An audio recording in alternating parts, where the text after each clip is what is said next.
अस्सलाम वालेकुम नाजरीन, न्यूज़ व्यूज़ के साथ मिर्ज़ा रमज़ान बेग हाज़िर खिदमत हैं। आज हम आपको इंतहाई अफसोसनाक ख़बर से आगाह करते चलें कि डॉक्टर अब्दुल कदीर ख़ान इंतकाल कर गए हैं। मोहसिन पाकिस्तान, अलविदा मोहसिन पाकिस्तान। पूरी दुनिया में डॉक्टर अब्दुल कदीर ख़ान ने जो कलीदी किरदार अदा किया है, आज उनको हम सलाम पेश करते हैं कि पूरी कौम के वो हीरो थे और एटमी ताकत पाकिस्तान को बनाया।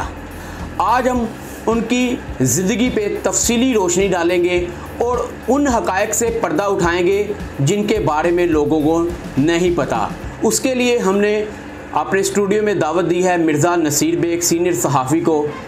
आज उनकी ज़िंदगी के हवाले से तफसीली उनसे बात करेंगे और वो बताएंगे कि कौम के हीरो जिन्होंने पूरी कौम को एक महफूज मुल्क बनाने में अपना कलीदी किरदार अदा किया। मिर्ज़ा नसीर बेग से इस हवाले से जानेंगे ऐसी बातें जो लोगों को नहीं मालूम। अच्छा मिर्ज़ा साहब, ये बता दें उनकी शख्सियत के हवाले से, उनकी ज़िंदगी के हवाले से, डॉक्टर अब्दुल कदीर के हवाले से कि उन्होंने पाकिस्तान को एटमी ताकत बनाने में बहुत अहम किरदार अदा किया है और कौम के हीरो थे वो। डॉक्टर अब्दुल कदीर ख़ान कौम के वाकई हीरो हैं और वो जब तक ये मुल्क कायम है ये वो हीरो ही रहेंगे। वो इस मुल्क की वाज शख्सियत है जिनको 3 सदारती अवार्ड मिले जी। अगरचे उनकी जो शख्सियत है वो किसी अवार्ड की मोहताज नहीं है, लेकिन फिर भी उनकी जो खिदमात हैं उनको जो हमारी हुकूमतें हैं और जो कौम है उन्होंने हमेशा तस्लीम किया है, क्योंकि उन्होंने हमारे मुल्क को नाकाबिल तस्खीर बना दिया है। माशाल्लाह। डॉक्टर अब्दुल कदीर ख़ान 1936 में 1936 में इंडिया का जो शहर है भोपाल जी, वहाँ पर पैदा हुए और फिर 1947 में जी जबकि उनकी उम्र तकरीबन को 11 साल थी, वो अपनी फैमिली के साथ इंडिया से हिजरत करके पूरी उनकी फैमिली जो थी वो पाकिस्तान आ गई जी। उन्होंने अपनी जो इब्तदाई तालीम थी वो तो पाकिस्तान में ही हासिल की और फिर उन्होंने कराची यूनिवर्सिटी से MSc फ़िज़िक्स किया। ठीक है। फ़िज़िक्स की तालीम हासिल करने के बाद वो बैरून मुल्क चले गए। पहले उन्होंने जो मगरबी बर्लिन है जर्मनी का शहर, वहाँ की यूनिवर्सिटी जो है वहाँ से डिग्री हासिल की। उसके बाद फिर वो हॉलैंड से उन्होंने तालीम हासिल की और फिर बेल्जियम की यूनिवर्सिटी से उन्होंने PhD की। ठीक है। तो डॉक्टर जो अब्दुल कदीर ख़ान हैं ये जब हॉलैंड में थे तो इनके ख़िलाफ़ एक गलती से कुछ दस्तावेज़ात जो हैं वो चोरी करने का इल्ज़ाम लगा और इन पर केस बना दिया हॉलैंड की हुकूमत ने। लेकिन जो वहाँ के साइंसदान थे या लोग थे जो जानते थे डॉक्टर अब्दुल कदीर ख़ान को कि वो ऐसा नहीं कर सकते, ठीक है, उनके एहतजाज पे या उनकी अपील पे जो हॉलैंड की हुकूमत थी उन्होंने हॉलैंड, बरतानिया, जर्मनी और बेल्जियम के जो साइंसदान थे उन पर मुश्तमिल एक कमेटी बनाई कि वो डॉक्टर अब्दुल कदीर ख़ान पर जो इल्ज़ाम है उसकी तहकीक करें कि उनमें कितनी सदाकत है। उस कमेटी ने जब इंक्वायरी की तो उन्होंने ये सिफारिश की और बताया कि ये जो आप दस्तावेज़ात चोरी करने का इल्ज़ाम लगा रहे हैं उन दस्तावेज़ात में जो कुछ भी दर्ज है वो तो बेशुमार किताबें छप चुकी हुई हैं। ठीक है। जो यूनिवर्सिटी में पढ़ाई भी जाती है वो सब कुछ तो यूनिवर्सिटी वाली किताबों में मौजूद है। तो उनको मसलन ये डॉक्यूमेंट्स चोरी करने की क्या ज़रूरत थी। इन सब साइंसदानों ने मुश्तरका तौर पर, मुतफ़िका तौर पर करार दिया कि ये इल्ज़ाम गलत है और उन पर जो केस है वो फौरी तौर पर वापस लिया जाए। अच्छा, यहाँ पे मैं बताऊँ कि हॉलैंड की हुकूमत ने गिरफ़्तार भी किया था। हाँ, गिरफ़्तार किया था, लेकिन फिर इन साइंसदानों की सिफारिश पर वो केस ख़त्म कर दिया गया था। ठीक हो गया, ठीक हो गया। फिर जब जुल्फ़िकार अली भुट्टो साहब वज़ीर-ए-आज़म पाकिस्तान बने 1973 में जी, तो शायद आपको याद हो या बेशुमार कारी ये नाजरीन को याद होगा कि भुट्टो साहब ने एक तकरीर की थी जिसमें कहा था कि ये जो एटमी साइंस है, एटमी साइंस, ये हमें हमारे दिफा और हमारी तरक्की के लिए बहुत ज़रूरी है, बिल्कुल ठीक हो। और कहा कि ये जो एटमी तवानाई है ये हम किसी जंग या किसी तबाही के लिए हासिल नहीं करना चाहते, बिल्कुल ठीक हो, बल्कि हमारा मकसद जो है वो खूनरेज़ी को रोकना है, वो अपने दिफा और अपनी जो मईशत की तरक्की है उसको बेहतर करने उसके लिए हमें ये चाहिए, ये एटमी तवानाई। ठीक है, ये भुट्टो साहब ने कहा। उस वक्त भुट्टो साहब ने ये देखा कि बल्कि सब मुल्क को मालूम है कि 1973 में इंडिया ने क्या किया था, हमारे मुल्क को 2 लख्त किया ईस्ट पाकिस्तान में मदाखलत करके, हालांकि वहाँ उसका कोई जवाब नहीं था, और जो दूसरी बड़ी ताकतें थी वो खामोश तमाशाई बनी हुई थी, क्योंकि सीधी बात है कि जितनी भी आलमी ताकतें हैं वो आलमी इस्लाम को बिलखुसूस पाकिस्तान को तरक्की करते हुए नहीं देख सकती। बिल्कुल ठीक हो गया। तो भुट्टो साहब ने ये देखा कि जब से ये इंडिया कायम हुआ है, ये जो हिंदू हैं, या जब से मुसलमानों की हुकूमत ख़त्म हुई है हिंदुस्तान से, यानी मूलिया दौर ख़त्म हुआ है, उस वक़्त से जो हिंदू हैं वो मुसलमानों के खिलाफ साजिशें ही करते रहे हैं। बिल्कुल ठीक हो गया। ये तो कायद आज़म की बलबला अंगेज़ की आदत थी कि उन्होंने पाकिस्तान हासिल कर लिया, बिल्कुल, वरना हिंदू तो जितनी रुकावटें डाल सकते थे वो डाल रहे थे, या जो कुछ भी पाकिस्तान के खिलाफ कर सकते थे उन्होंने किया। वो तो किसी सूरत भी पाकिस्तान को ज़हनी तौर पर तस्लीम करने के लिए तैयार नहीं थे आज तक, बल्कि भारत ने हमें दिल से तस्लीम नहीं किया। बिल्कुल ठीक हो गया। तो उस वक्त फिर भुट्टो साहब ने सोचा कि कौन सा ऐसा तरीका है कि हम इंडिया की जो धमकियाँ हैं उनका बड़ा मौसर जवाब दे सकते हैं। ठीक है। उस वक्त उन्होंने फिर सोचना शुरू कर दिया पाकिस्तान को एटमी ताकत बनाने के लिए, कि आज के दौर में सिर्फ एटमी ताकत ही एक ऐसी ताकत है जिससे दूसरे खाइफ होते हैं और पाकिस्तान महफूज बनाया जा सकता है, मुल्क महफूज हो जाता है। जी। चनाचे इस मकसद के लिए जब उन्होंने सोचना शुरू किया तो पाकिस्तान के जो बड़े बड़े साइंसदान थे उनसे मशवरे किए। सब ने मशवरा ये दिया कि हॉलैंड में जो डॉक्टर अब्दुल कदीर खान हैं वो एटमी साइंस के बड़े माहिर हैं और वो इसमें बड़ा कलीदी किरदार अदा कर सकते हैं पाकिस्तान को एटमी ताकत बनाने के लिए।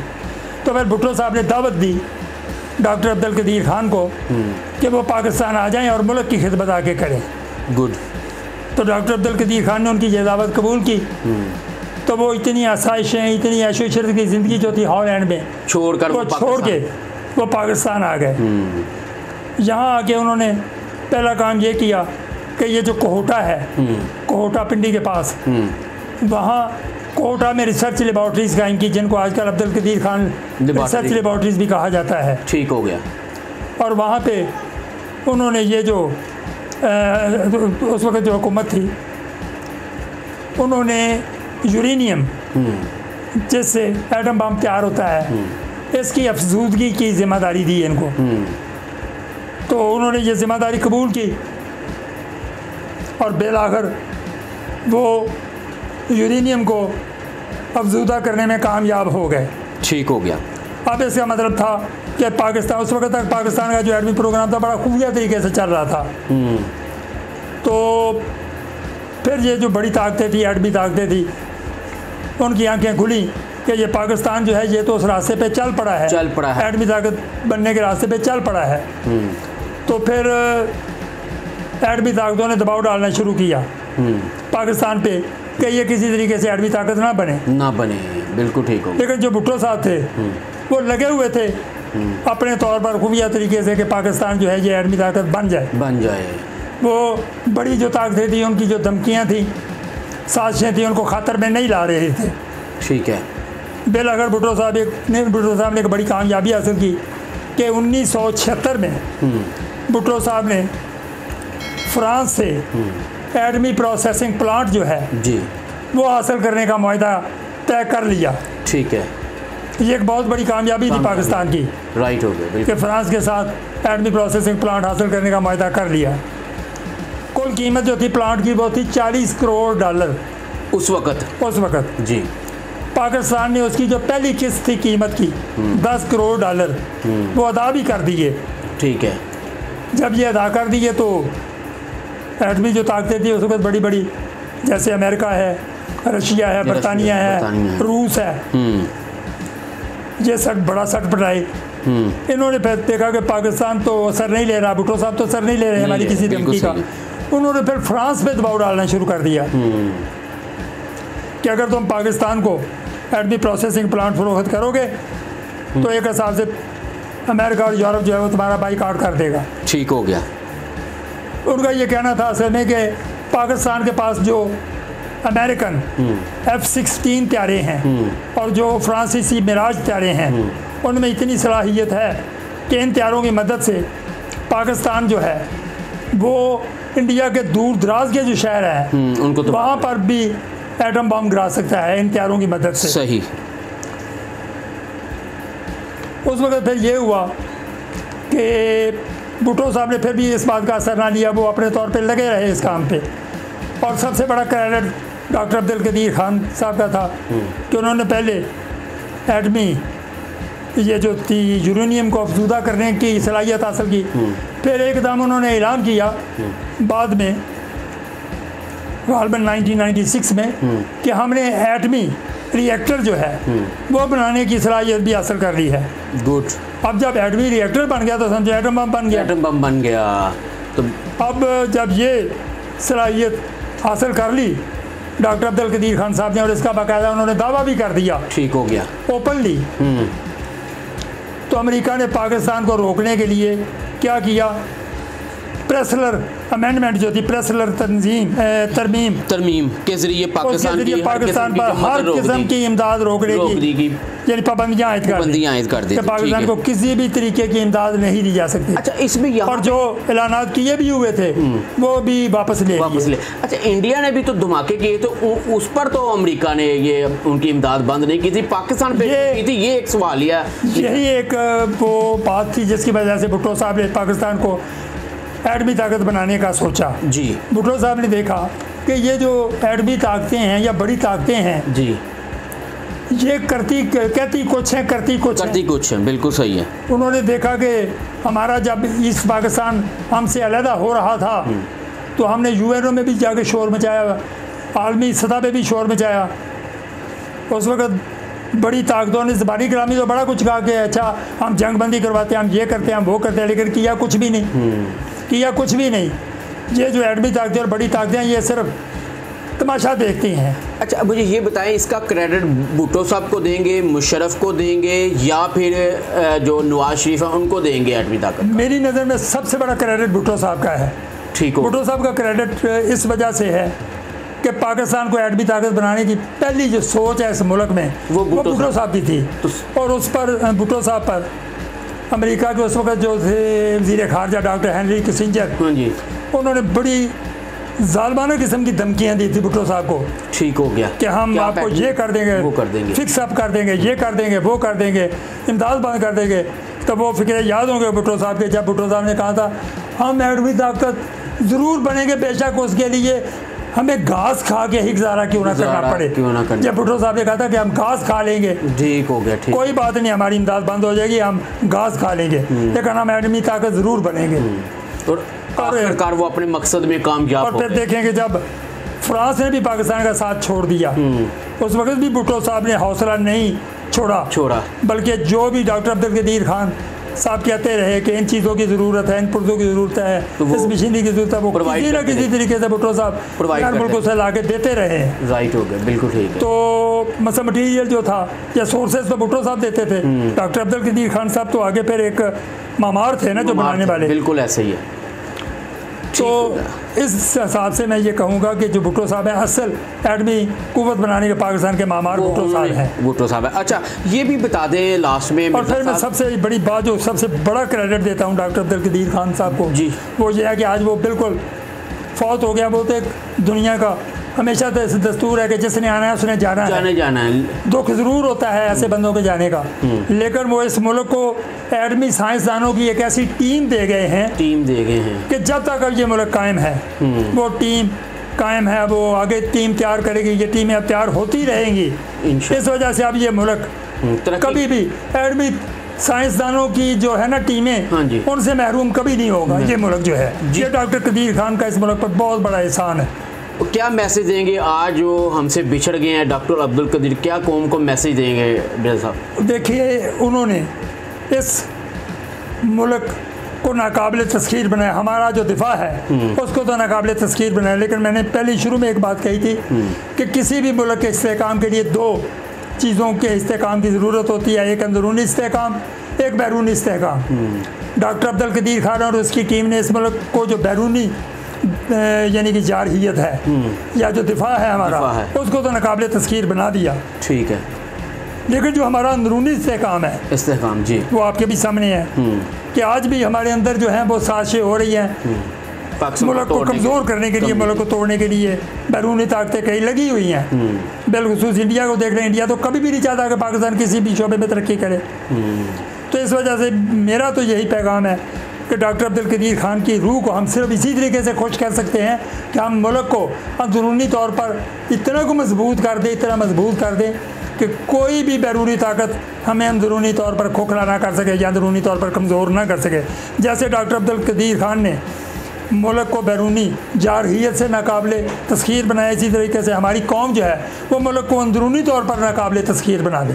बहुत शुक्रिया मिर्ज़ा साहब ने बहुत अच्छी बातें बताई हैं जो कौम को पहले नहीं मालूम थी। आज डॉक्टर अब्दुल कदीर खान जो हम में नहीं रहे, अल्लाह ताला उनके दर्जात बुलंद करे, अल्लाह पाक उनकी मुश्किलें आसान करे, उनके घर वालों को सब्र दे। डॉक्टर अब्दुल कदीर खान का मकसद ये था एटमी ताकत बनाने का कि खून रेजी को रोका जा सके और मुल्क को महफूज बनाया जा सके। इसमें भी मैं एक बात कहूँगा जी, 1 मिनट की बात है कि देखिए कोई भी मुल्क तरक्की सिर्फ उस वक्त करता है या बैरूनी सरमायादार उस वक्त आके यहाँ पे सरमायाकारी करता है जब आपके मुल्क में अमन व अमान हो। बिल्कुल ठीक है। जिस मुल्क में अमन व अमान नहीं होता वहाँ कभी सरमायाकार आके सरमायाकारी नहीं करता। आपके पास अगर एटमी ताकत नहीं है तो किसी वक्त भी इंडिया हमला कर सकता था। आपका जो दिफा था वो इंतहाई कमज़ोर था।